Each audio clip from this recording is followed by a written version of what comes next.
धन्यवाद सभापति महोदय। मैं माननीय प्रधानमंत्री जी को अपनी पार्टी का आभार प्रकट करता हूं, जिन्होंने मुझे वक्फ संशोधन विधेयक यानी कि उम्मीद unified Waqf management empowerment efficiency and development के समर्थन के में बोलने के लिए मौका दिया है। ये विधेयक नहीं, एक उम्मीद है।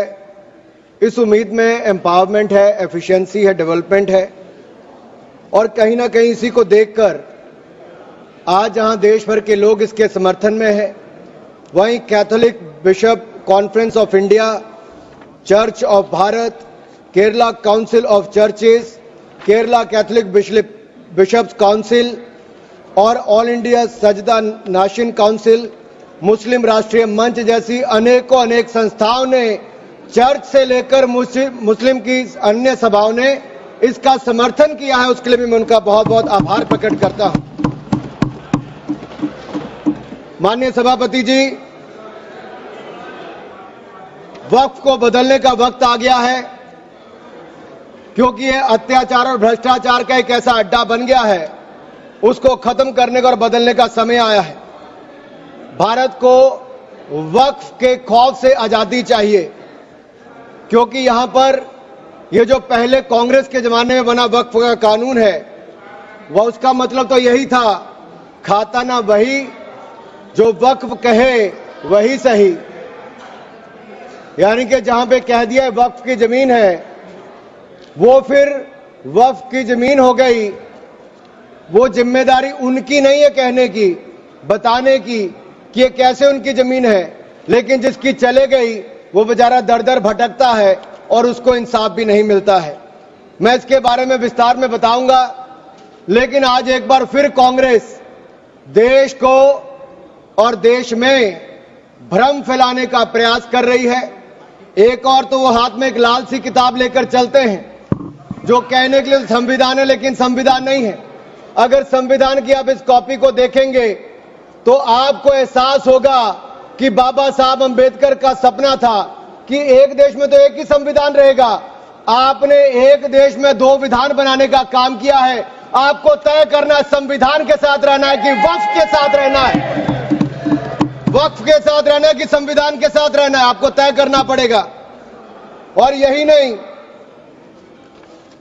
और जो लोग बड़ी बड़ी बातें यहां पे कर रहे थे, उनको यही कहना चाहता हूं, ये हिंदुस्तान है, पाकिस्तान या तालिबान नहीं। यहां बाबा साहब का संविधान चलेगा, काबिले का फरमान नहीं, मुगलिया फरमान नहीं चलने वाला। यहां पर एक नहीं अनेक ऐसे उदाहरण देखने को मिलेंगे। माननीय सभापति जी, आज हम केवल संविधान संशोधन पर चर्चा नहीं कर रहे, लेकिन एक ऐसे समानांतर सत्ता को चुनौती दे रहे हैं जो दशकों से अनियंत्रित रूप से अस्तित्व में है। वक्फ संशोधन बिल 2025 केवल कानून में बदलाव नहीं, बल्कि एक संदेश है। संदेश स्पष्ट है कि देश में एक ही कानून चलेगा, भारत का संविधान, और भारत के संविधान के ऊपर कुछ नहीं है। वक्फ बोर्ड का उद्देश्य मुस्लिम समुदाय के कल्याण के लिए संपत्तियों का प्रबंधन करना था, लेकिन कांग्रेस और उसके सहयोगी दलों ने इस भूमि को अपारदर्शी और एक गैर जिम्मेदाराना तरीके से कानून, एक संविधान और एक भारत रहेगा। और एक स्पष्ट संदेश भी है, एक है तो सेफ है। और यही नहीं, हम क्या कह रहे हैं, हम कह रहे हैं कि इस बिल के माध्यम से पारदर्शिता लाएंगे। पारदर्शिता लाएंगे तो जवाबदेही भी तय करेंगे। लेकिन ये लोग जिनके लिए वोट बैंक का एटीएम है, जिनके अपने नेता भ्रष्टाचार के कई मामलों में फंसे हुए हैं, जिनके राज्यों में हजारों करोड़ रुपए के घोटाले हुए, जिनका उल्लेख मैं आगे करने वाला हूं, उस पर भी मैं आपके सामने प्रकाश डालूंगा एक के बाद दूसरी। लेकिन सवाल ये खड़ा होता है कि 70 साल से ये प्रक्रिया जो चल रही है, चाहे 1964 की बात हो, 69 की बात हो, उसके बाद एक के बाद दूसरे संशोधन आए, 95 से लेकर 2013 तक इन्होंने इस कानून को इतना ऐसा बना दिया कि इसको चुनौती देने तक का भी हक कहीं नजर नहीं आता था। ना कोई ऑडिट, ना कोई निरीक्षण, बस भूमि अधिग्रहण की बात, शहर दर शहर, गली दर गली, इस पर एक तरह से कब्जे के बाद दूसरा कब्जा करने का काम किया गया। यह धर्मनिरपेक्षता नहीं थी, ये एक नरम विभाजन की ओर ले जाने का काम था, एक नरम विभाजन की ओर ले जाने का काम था। लेकिन हमने अब इस कानून में बदलाव किया है ताकि मुस्लिम समुदाय के सभी गरीब से गरीब व्यक्ति का भी इसमें भला हो सके। मुझसे पहले एक मुस्लिम समुदाय के एक सदस्य जो कांग्रेस पार्टी से आते हैं वो अपना भाषण कर रहे थे। मैं उनको ही कहना चाहता हूं, अशरफ, अजलफ और अर्जल, क्या इनमें भी कोई अंतर है? और राहुल गांधी जी से पूछना चाहता हूं, और अखिलेश जी यहां पर पहले ज्ञान बांट रहे थे थोड़ा सा, क्या मुस्लिम समुदाय में भी जातियां हैं? क्या भेदभाव है? क्या छुआछूत है? लाल टोपी वालों का मैं बताऊंगा भी 2017 में जब आपकी सरकार आने से पहले घोटाले कितने थे? एक नहीं अनेक। लेकिन इनके काले कारनामे आज खत्म हो जाएंगे सर। ये विधायक कांग्रेस की तुष्टिकरण की राजनीति का अंतिम संस्कार करने वाला है, मैं विश्वास दिलाना चाहता हूं।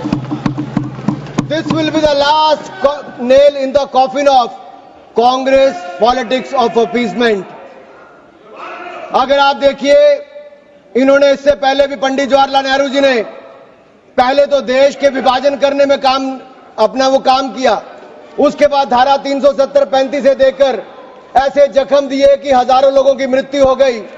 लेकिन ये नरेंद्र मोदी जी की सरकार थी जिसने धारा 370-35 को सदा के लिए खत्म करने का काम किया है।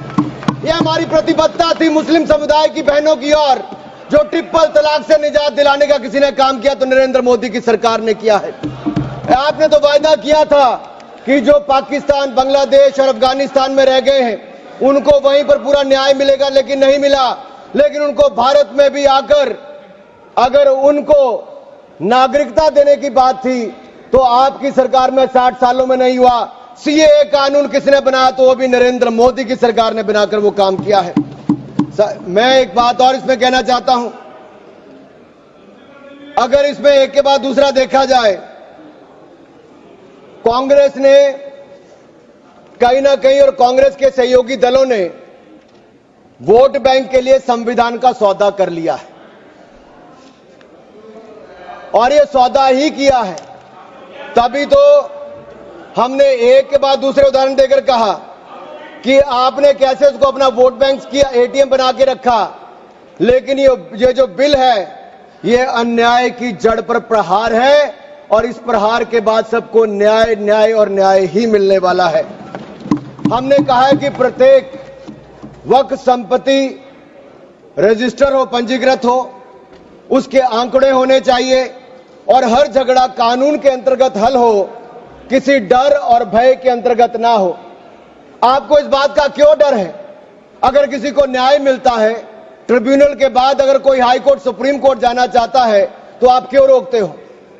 देश में हर कानून के अंतर्गत, चाहे इनकम टैक्स का हो या कोई भी हो, आप एक के बाद दूसरे कोर्ट जा सकते हो। लेकिन वक्फ में ये कानूनी रोक क्यों लगाकर रखी थी? ये बिल जो कहा गया किसी धर्म के खिलाफ, ये बिल किसी धर्म के खिलाफ नहीं है। यह बिल भ्रष्टाचार, धोखा और धार्मिक सामंतवाद के खिलाफ है और हम इसके खिलाफ रहेंगे। ये बात स्पष्ट है कि ये आस्था का विषय नहीं है। As long as prime minister Modi is the PM, the shops of appeasement will remain shut. This bill is not about Hindu versus Muslim. This is law versus lawlessness, constitution versus corruption, Bharat versus internal partition. और ये partition एक बार हो गया, अब आपके कारनामों के कारण बार बार नहीं होने देंगे। सर, मैं एक अंतर्राष्ट्रीय स्तर पे क्या परिस्थितियां वो थोड़ा बताना चाहता हूं। टर्की में 1923 के बाद 1924 में मिनिस्ट्री ऑफ वक्फ इसको एबॉलिश कर दिया गया और वहां पे जनरल डायरेक्टरेट ऑफ फाउंडेशन बना जो रेस्टोरेशन, मेंटेनेंस और यूटिलाइजेशन वक्फ प्रॉपर्टीज का करता है। और ये इसके बाद इसको लोगों की भलाई के काम के लिए पैसा लगाता है। कुवैत में भी ministry of Waqf and Islamic affairs है। ये एसेट, मस्जिद, स्कूल, अस्पताल, इनका सबका देखरेख करता है और मॉडर्नाइजेशन के माध्यम से, टेक्नोलॉजी के माध्यम से इसका फायदा उठाते डिजिटलाइजेशन किया है।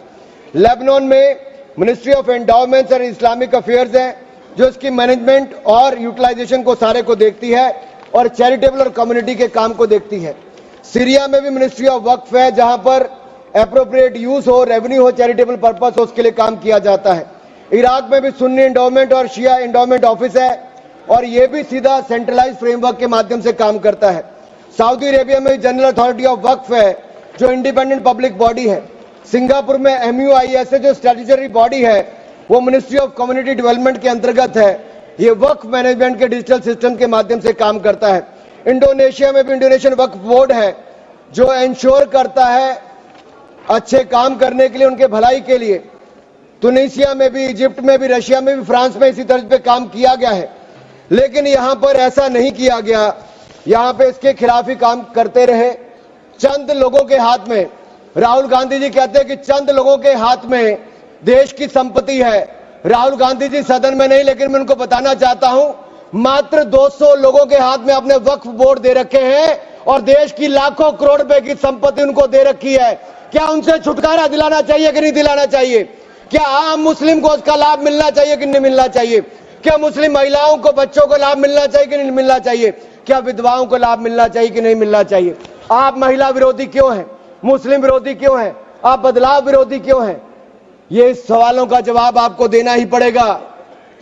सर, एक कहावत है जो यहां पर बाहर कहा जाता है कि पता है यहां से बहुत दूर, पता है यहां से बहुत दूर और गलत और सही के पार एक मैदान है।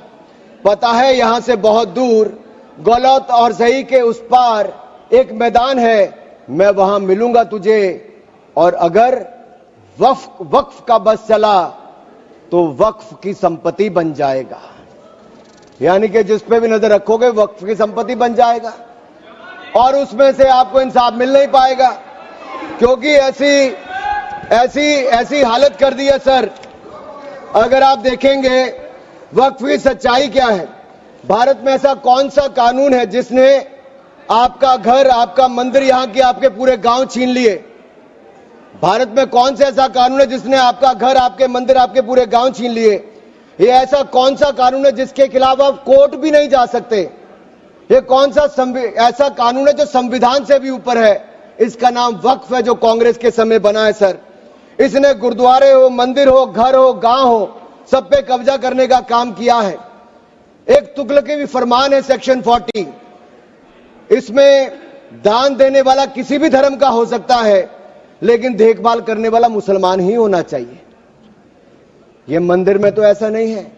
सरकारें मंदिर का, ये कर्नाटक की सरकार है कांग्रेस की, 450 करोड़ रुपया साल का आप इकट्ठा करते हैं, कहां खर्च करते हैं? कौन जवाब देता है उसका? एक एक रुपए का हिसाब आपको देना चाहिए था। क्या किसी मस्जिद का पैसा आपने लिया? क्या किसी वक्फ बोर्ड का पैसा आपने लिया? लेकिन कर्नाटक में जो घोटाले हुए सर, उसमें इनके राष्ट्रीय अध्यक्ष मल्लिकार्जुन खड़गे जी का नाम भी आता है, जहां पर क्या सर, यही नहीं